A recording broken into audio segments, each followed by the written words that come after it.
Hello, this is John Locke, and today I'm coming to you with a cautionary tale of how not to do a migration for SEO, how not to launch a new version of your website.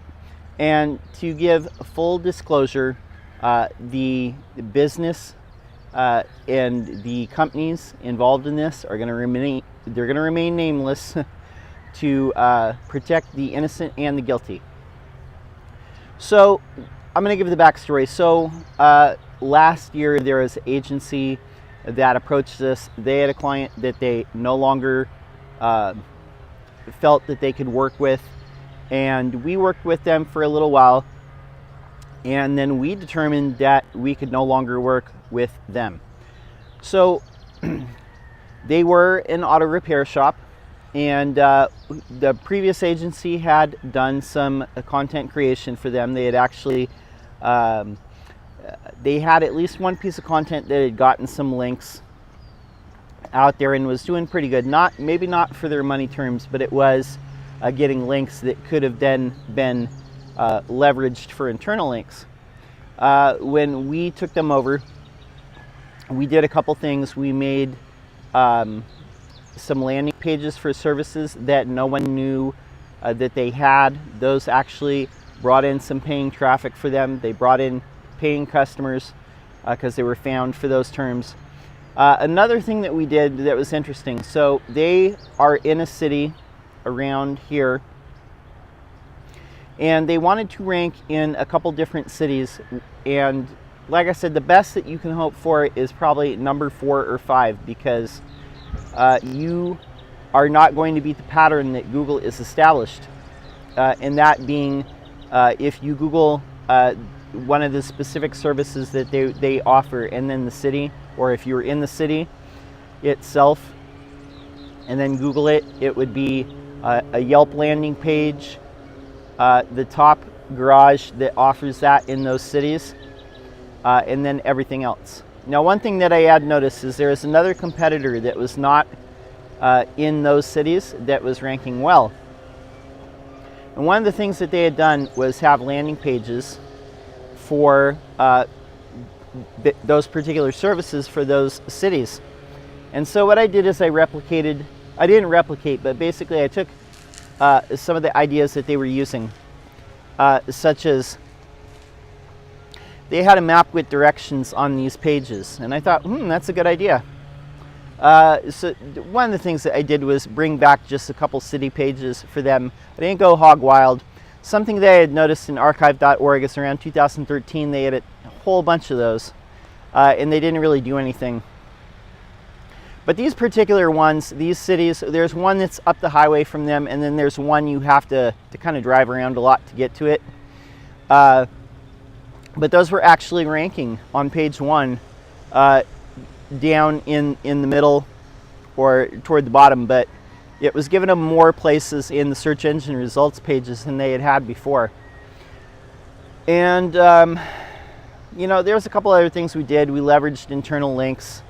We built them a couple more links on the outside. We told them some places that they should be getting links, but they didn't do that. Long story short, we came to the end of our initial run, and we had kind of made the decision that we couldn't help them as a client anymore, same as the previous agency. And we helped them out as best we could. Well, anyway, what ended up happening is they found a company that pumps out auto repair websites at scale. And I want to go over some of the pros and cons of what they did, because I'm noticing right now in the search engine results pages that they are slipping in ranking, and there's a couple of reasons why. So going over the pros and cons of what they did with this auto repair site that pumps out stuff at scale. One of the pros is their site is a lot better. It looks a lot better. They really were in need of a fresh design, a more modern looking design, because it really was outdated. Now, this was something that was on a roadmap, but like I said, we never got that far.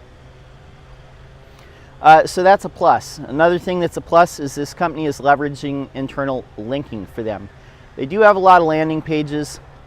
that they are linking to. They're cross-linking between pages on the site. But here's some of the cons and some of the bad things, and why the business that hired the website company, they're really getting done a number on here.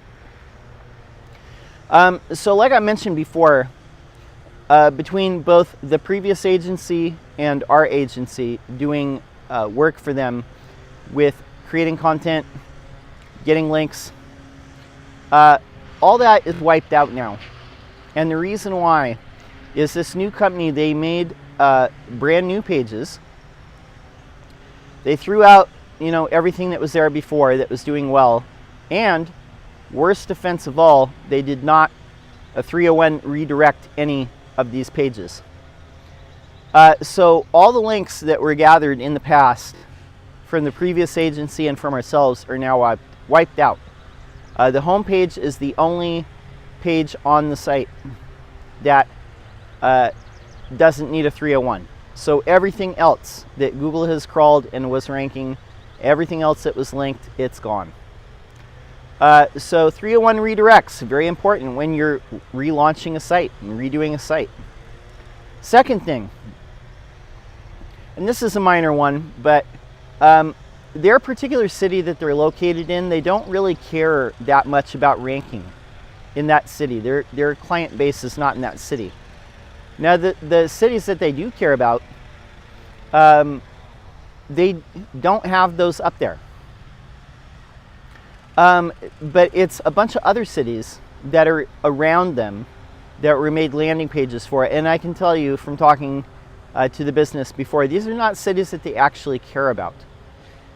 So this is a danger when you're working with companies that mass produce websites at scale. Something that happens is they take a list of keywords and make a bunch of landing pages, and they use low-cost labor to fill up the content on those pages. It's not necessarily helping your customers. It's not necessarily helping you rank. It's something that they can point out later and say, we're helping you rank for all these keywords. Like if you Google their particular type of auto repair in the city that you're already in, you rank. The problem is Google would already rank them for that regardless, because to the best of my knowledge, there's not another competitor that does the exact thing that they do in their city. So having a landing page for it with city specific is kind of unnecessary, because they would rank for that anyway. Those are the kind of things. So the major things that are the problem, generic pages, throwing out things that were already working, throwing out links because you didn't 301 redirect anything. But on the plus side, they do have a better looking site. But like I said in the previous video, design is important, but design is not everything. Design, marketing, development, all this stuff has to work hand in hand. If you have one without the other two, you're going to fail. If you have two without the other one, you're going to fail. You need all three. You need good design, you need good content and marketing and SEO, and you need good development. Anyway, I'm watching it in real time, and their rankings are falling out of Google. A lot of the stuff that's still in the Google index right now is 404s. It all goes to 404 pages. So literally every page that is indexed in Google right now, except for the home page, is a 404. And I'm not even sure that they submitted to XML sitemaps. It's a cautionary tale. Just because somebody can build a website, or just because a company specializes in your type of website, does not mean that they're good at SEO. It does not mean that they are good at covering the basics. And these are things that you should be aware of. So that's how not to do a website migration. And like I said, I don't wish harm on any of these businesses. Not the website company, not the previous agency, not the business that we're no longer working with. I don't wish harm on these people. Like I said, you got to make good choices about it, and it's really hard to understand digital marketing. It's something I said before: do your research before you hire someone. Well, that's it for this episode. My name is John Locke. My business is Lockdown Design and SEO. We help manufacturing and industrial firms, and we're here publishing every single day. Would love to see you subscribe. Have a question, leave it in the comments below. We'll answer it in a future video. That's it for now. Till next time, peace.